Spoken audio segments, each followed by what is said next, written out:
any ewiase nyina biem ye kase kwa de empani chese COVID-19 no ba ko ana no eden papa eche de di nkan no nese wono wayi ni ti a etwi nipa dodo no am na ye kase empani fo mo hye apomdi wonsam so eguso bo oman ne kokko ese ba bi oman ne dru COVID-19 hye mu no aye den pa eno no mampani agina so a wotufu kase ba bi e ba bedru nya de a woman no betoto na sede ase efri se de di nkan kra ba ye no empani di sese ye gu akwam e kire se sabre ye de emra komrase bedwam ama omampani di ne sasase e kire se face mask anase nose mask e yo se Ghana ni bia sebie afa social distancing eno so ye bedi so e se bebre eno omampani eno ne mpamfo esi nkonwa de gu akwam a mrase bedwafo de won sasase ma ekwowi a kire no Ghana nsoso ye nyina ya je atumum eno no omampani se sabre bebie ye ba bedre de eni kwase ye to yare na jeje ye nyina ye som ne yetimi atu yare na se enti bamba dwuma ye fo sabrei wonyine wotamu efri se Ghana fo ne bebre aso oden face mask nose mask ye nse social distancing ye ni so afa woro nsa ne fo semna ene ade nyina ye ni so eno no se aposifo ene bamba dwuma ye fo enyi wo ho wo bibia wo bebu na sum nua esen hye ye de gu akwam di tu yare no so no esen wo ni so no ese so wo mama emra enu ni die enti waso wo bode wura kire Ghana fo se wo bia waye wadwen se COVID-19 hyehyeye ye de boye ho ban no woni suo no se wo sia posi ni neso wo chewa wodo be kokogina se ne be bebo kwadu asotwe bia wo esase ye de ma wo no ye de be ma wo. On 7th January, as I said, I swore to, and I quote, dedicate myself to the service and well-being of the people of the Republic of Ghana and to do right to all manner of persons, unquote. It is my duty to protect lives and livelihoods. In furtherance of this, I have instructed the Inspector General of Police to direct officers, men and women of the police service to ensure the rigorous enforcement of the law on mask wearing at all public places and in public transport. They are also to ensure the closure of all nightclubs, pubs, cinemas and beaches that may be operating in defiance of the law. They will be assisted by the other security agencies if need be. Persons in marketplaces, workplaces, and operators of public transport must conduct their activities in accordance with the hygiene and safety protocols. The wearing of masks in these places is mandatory. Regulatory agencies will undertake random checks to ensure conformity with COVID-19 rules. Should any facility or institution fail to comply with these directives, its activities will be immediately prohibited and appropriate sanctions. Ghana mampani na nadan kwakufo ado ena ate so okasa no eneyi woni oya so de se beach sayabra ombekọ pubs ombebiebie wase wa bebu mra no so no emra enu bedi ewo mayim yentu akase abo ne so ayegusu a ewo COVID-19 sensem ni esanse yatempo anu de na gya ye wanwem ne yase konfo wo hu hwe a wo afani tirimpim dan mu mampanyine ne nsema wakanyina da ene se COVID-19 no unse yase fufuro bi aba wona de ne ho hene pop na so den ha na ne aduro wo ye wadwene se wonom se wupunu se oye den se de be ya bedi ne so abonso wakoto we dodge no wayi ne tiri yase ne ko den pop na bia ba be piemu wo mayimu wo ba ka COVID-19 every se chance every yuhan every ma ko pia America na ne kodwo Trump pem ne boma ade champem akoma to anana no monse do na ne itira brochima mu kodi ewu ko Germany kwa nkrofo ama so ade be piemu wo mayimu no na ka je yempa ba ye bonyina da ene sanka de aba nka so a na ne COVID etwa so na nka foforo na aba nka urade mani huri fa yetri so na so anya anya de ne wagim yasi abia ba be piemu wo mamu ani ntina mampanyine ni abra wo kwan esu etia epaga na de hyechew se so monya kwa wo besre pa se mra ne hyeche bia mpanyfo de agu apono so no ye ni so na mampanyini fellow Ghanaians de atoso aduonu mienu wa kwa ye kwa tia COVID-19 emre wo begina simpie ni apaso a wo ne Ghana de hye twetwe nkomo no de sansemi atudwa. I'm coming into your homes tonight with some rather unpleasant news. When I delivered update number 21 some 2 weeks ago, I urged all of us to continue adhering to the enhanced hygiene and mask wearing protocols that have served us well and which led us to the situation where we were witnessing a gradual decline in the number of active cases. However, since that time, we have seen an upsurge in the number of active cases from a little over 900 to 1,924. Our COVID-19 treatment centers have gone from having 0 patients to now being 4 because of the upsurge in infections. Particularly worrying is the fact that the Ghana Health Service is recording on the average 200 new cases of COVID infections daily. The number of patients requiring hospitalization and intensive care is rising. The number of severe cases, which stood at 18 a week ago, has increased sharply to 120. 2 weeks ago, there was no critical case. We now have 33 in our treatment facilities. Again, according to statistics from the Ghana Health Service, the considerable number of persons who are severely ill are surprisingly relatively youthful persons with no previous underlying health conditions. The number of confirmed deaths has increased sadly from 338 persons to 352 within the period. Recent genomic sequencing undertaken by our scientists have established that some arriving passengers tested positive for new variants of COVID-19. These passengers have all been isolated. Furthermore, work is ongoing to determine the presence and extent of spread of the new variants in the general population. Ghana Mafani na Nado Danko Kufuado no na atrese wode some etuga sabo so ba na meja paye was Ghana this year pa na wefu fro na aba no da brobi na difra broche ba ye sa na mampanyini ekere no waso bo manga na de nam sunti ama yare ne tretra wo bo ne chamso ambo nyina da ene se wo amanfo adwo o mani dodo na ne obekwa no bo se boys ne girls no mabo adem ya ma yi woni ansa se what was skirt ni ko fom kakra bet na ya atar na ebi mo so la hozilo just wo mo for bogenye swine ni nyina ka obinti na yare no so wo de kakra watretre aba bedru sampompo so yi. Detailed investigations of the cases indicate that apart from arriving passengers at our airport who tested positive, infected persons have recent histories of attending parties, weddings, end-of-year office programs, family get-togethers, and funerals.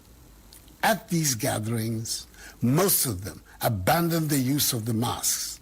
and were engaged in actions that led to them contracting the virus. Fellow Ghanaians, at this current rate, whereby 13 out of the 16 regions have recorded active cases, our health infrastructure will be overwhelmed if the situation continues.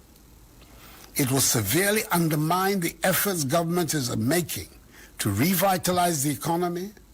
and put our nation back onto the path of progress and prosperity following the ravages of the pandemic. Any equity ye Ghana Mampanyi Nana Adudankwa Ekufuado. Mampenika sayem no wasa kasa de fa asuafo a enei wo mo efrase akọ school no ehom so manfo beka na no ne de beto dwa esa ye meya wonum ko basic schools no wo mo no ne se free na no efiada no ene ye bie wo school ne se enadwo idie ye hwe ni mu se schools no wo bia betumi akro ne nkwada no so wo makwakwosua de no mampani ankasa enya wo mu wo de atodwa wo se de ne mekeka kon de anhwe ya ne nka kame ese school ni ye mie wose ye mie susu a ensem be ha ewo man no pam enti bra school fo nkwada ekoi ye mamoden se awofo ene teacherfo ene school fo na nkasa ye mfa bambo hye ye no enye adwuma pam se be ye nkwada no nkotete yare no emfa mafie won nkasa etoso aduenum yenum no o mampani echese se ene mansa de esi ekeka ko omam no ehadwen pa na nso so twa ne twese ye ma no eko school no ebie ene o chese awofo sa akwada ne ba de sese wo yeso wo ba horo ne nsa ne nose mask ye nkere wo mo hye na ye mfa nhye nyina enwu akwam ya de bebo nkwada no ho eban ene wo sa de to achechefo nso anim se kwada no be ka wo nsa wo school mo ho no a kaneno sade no osiba wo mbrafa di agroso muni ade no wo nyina nso mo ani na ho enhwe nkwada no sebe ya enkwada no bambo ebetumi agina ne na so peme. And I wish to speak directly to the students and children returning to school, and those of you who have already returned. I know that for most of you, 2020 was a very unfamiliar year and presented a setback for your preparation for the future. You all saw the struggle your parents, especially working parents, went through with you at home due to school closures. You also know how you struggled to learn from home,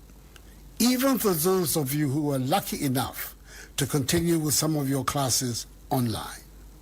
The frustrations, the idleness, the absence of classroom, or study group intimacy,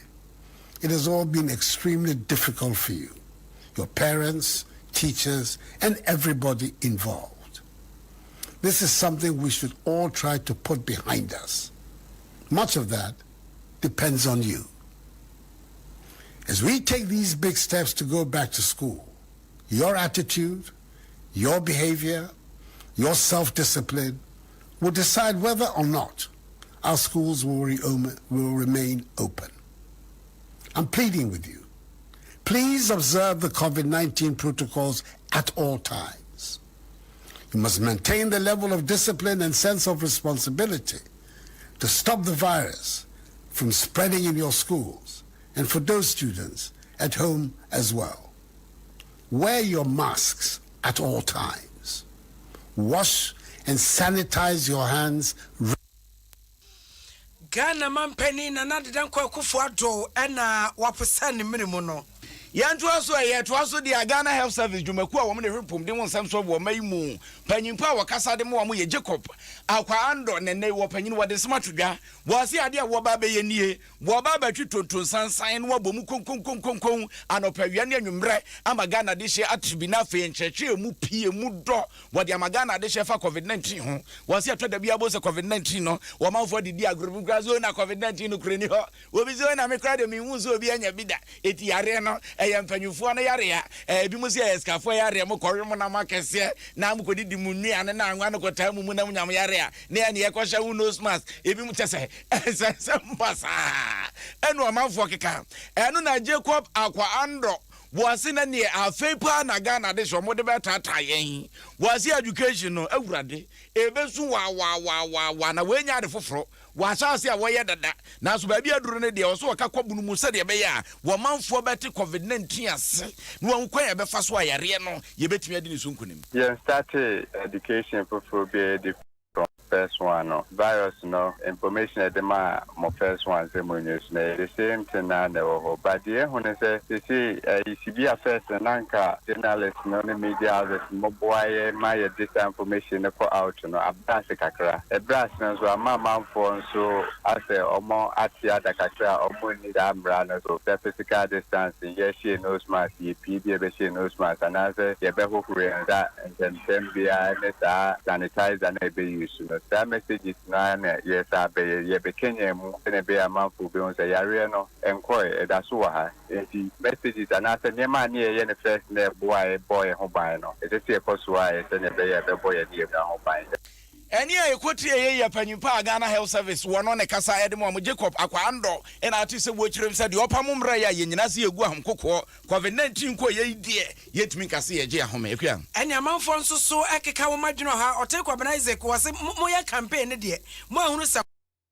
mo selfish interest mo awie afena mo de covid e ba be hunu ayem Kofi Isaac ono so se enokre de ye ba akopanyankopɔ kra pa enokre enti mo yense che no na yenka Pastor Mario wase covid-19 Ghana campaign time no ye hunu leaders no de wo man kasa wo nheda ehunu ne ha wo madwen Eric Anan eno wase ye leaders nan kasa wo mo set good example e ma yen so so edi ache ne ye hwe bi ena Michael Amane wono so se security for no so anyire omo no mo mamra no enya dwuma Alex Amankwa wono so wo se ochia mene kwaku ena wo che na wo se onyame enka na Adom na je kofo Samuel ena wo se no guchifo negative people message in mentias you mentias o junior no se Africa de yare nkoa ye be elections ne de a wo hunu yare no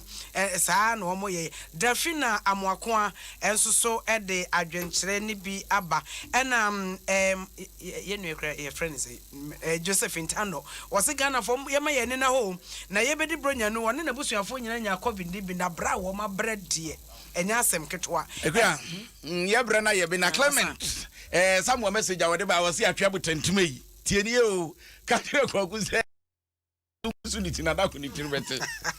ye nyina was na ka se abo ade bra me na no pa ba bia wo bia ye nyina ya budiko epo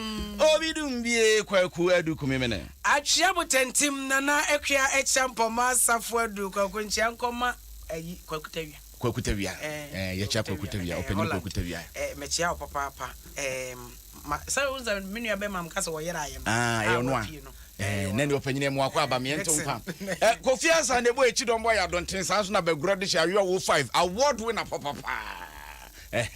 social media what they are true so ya sorry studio just on some branches CJ wa ya krado ene dwo ensempa ensempolo ensembig ensmakasi ya heya na abetno mu afidie na ha wo de bebro ya de mo asema mu nyina mo ni tia oh boy